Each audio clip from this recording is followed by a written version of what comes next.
Hello, my name is Ausa and this is the first lesson in the course Let's Learn Icelandic or Lærum íslensku.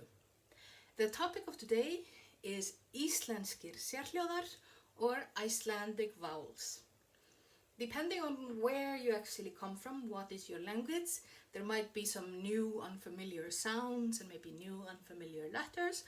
But I wouldn't worry too much about it. In general, I don't think vowels in Icelandic are extremely difficult, because even though on paper we have more vowels or more letters of vowels than English, for example, in reality English has much more vowels when pronouncing, because E can be pronounced, for example, E can be pronounced in 100 different ways, but E in Icelandic is always E, always pronounced in the same way, except in a few very well-defined exceptions. So all in all, Icelandic vowels are not so difficult, but they might be a little bit unfamiliar to the beginner. So let's just start, and I'm sure you will do very well.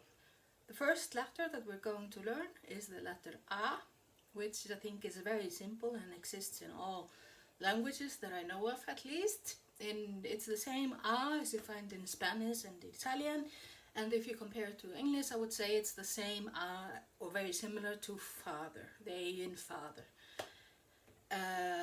One example of an Icelandic word that has the letter A is amma. Amma, very simple word, which means actually grandmother. So just try to say it, amma, and then I'm sure you do fine. But when you pronounce this letter, you want to keep your mouth a little bit open and don't put any force into the lips. Just open up and say ah, ah. Very simple.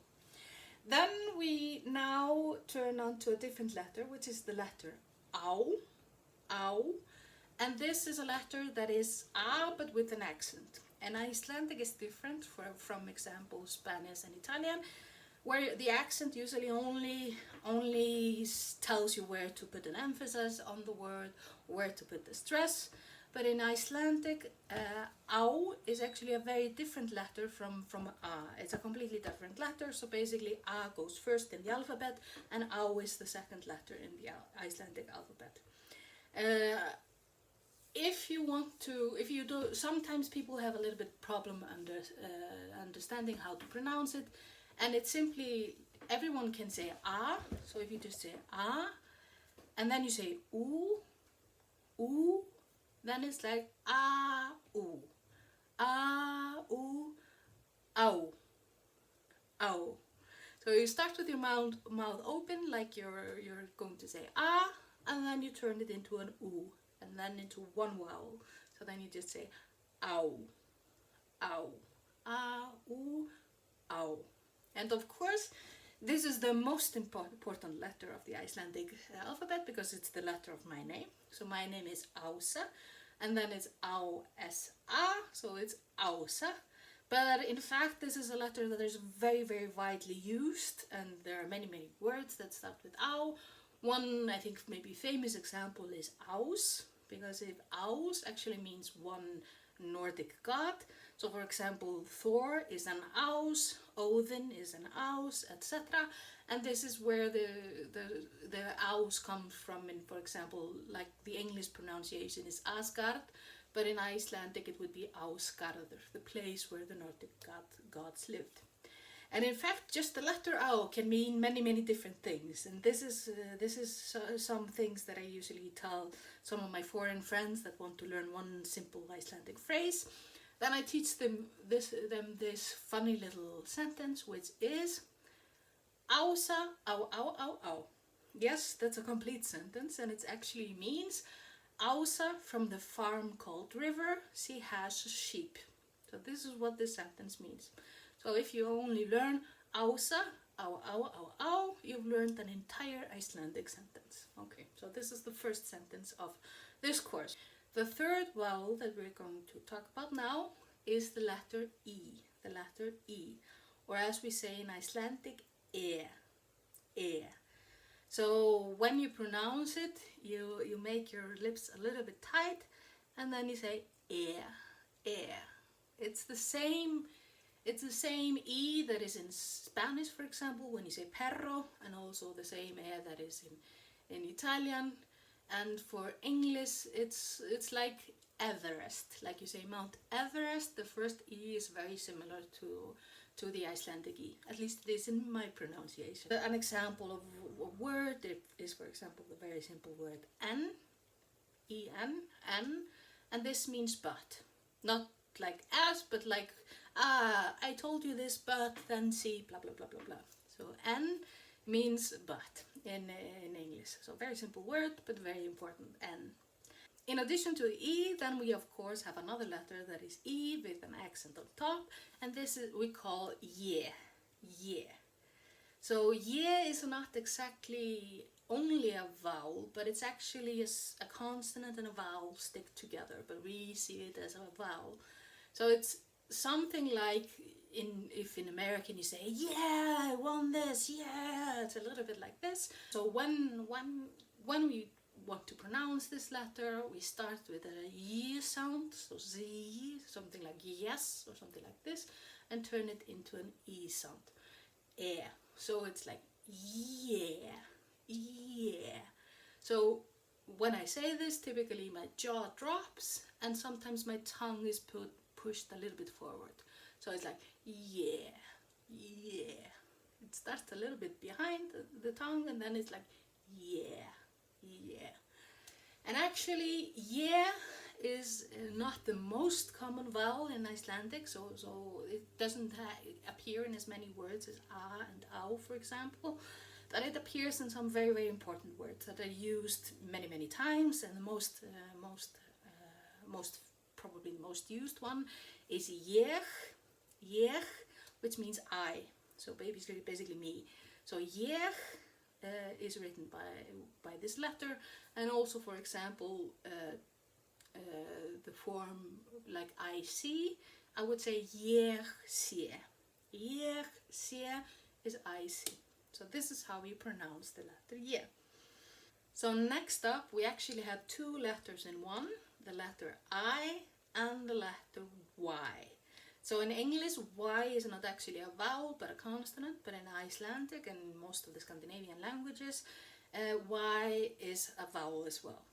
So the trick about I and Y in Icelandic is that they are pronounced exactly the same, like really exactly the same.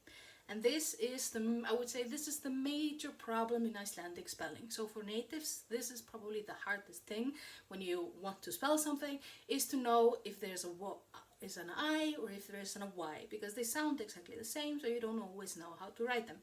But at this moment, we're not really at the level where we're worrying about spelling. So for us right now, this is good news, because then it's very easy to pronounce it, because you can pronounce it both exactly the same way. So one example of a word that contains both Y and I is fyrir. Fyrir.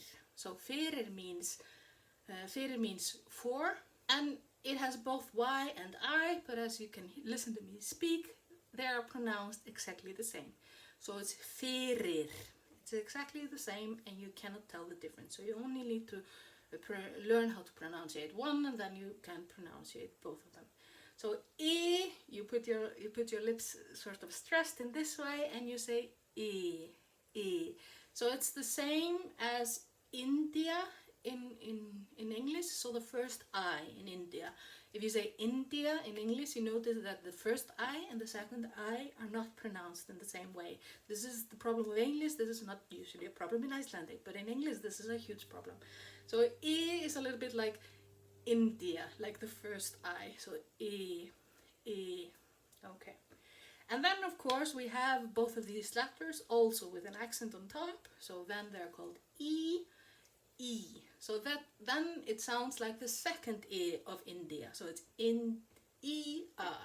So in E-a. So the first I we would write with an I, and the second I we would write with an E in Icelandic, depending on how it sounds. So actually, the difference between pronouncing these two words, they're both very similar. You stress them out like this.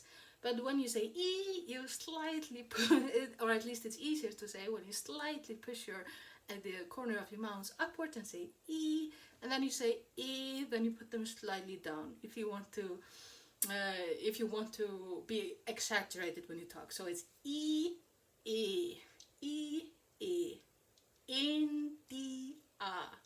And sometimes it helps if you push your jaw a little bit forward when you say E. So E, E, E, E, if you want to do it in a very exaggerated way. But once you got the hang of it, of course, you can pronounce it without really moving your mouth in any particular way. There are many words that start with E that are important, the most important one being is, which is significant ice, and then Island, which is then Iceland, and íslenska, which is then the Icelandic language. So E is of course a very important letter. Then the Y with the comma on top, or the accent on top. One example of a word that uses this is the verb aðlýsa, and this means to describe, but also to illuminate. So if you illuminate something, or if you describe it, you would say Lisa, or use the word aðlýsa, and this uses the Y with the accent on top. So for today's homework, I just want you to try and pronunciate the words that we have already discussed in this lesson. So since this is not live, this is on YouTube, I recommend that you just press the pause button and do this at your own pace, and also see if you can remember the meaning of everything. Okay. Now I'm going to assume that you've already tried doing this, and now I'm going to help you along and read over these words and then remind you of what the meaning was. First of all, amma, and the meaning is grandmother. Then our famous sentence, Ása á á. Ása from the farm called River has a sheep. Then there is ás, which means a single Nordic god. Then we have the word en, which means but. Then we have the phrase ég sé, which means I see. Then we have the word fyrir, which means for. Then we have three words starting with the letter E. First of all, it's ís, which means ice. Then it's Ísland, which means Iceland, Ísland. Then there is íslenska, which means the Icelandic language. And then finally, we have the verb aðlýsa, which means to describe or to illuminate. That is all for today. Thank you very much.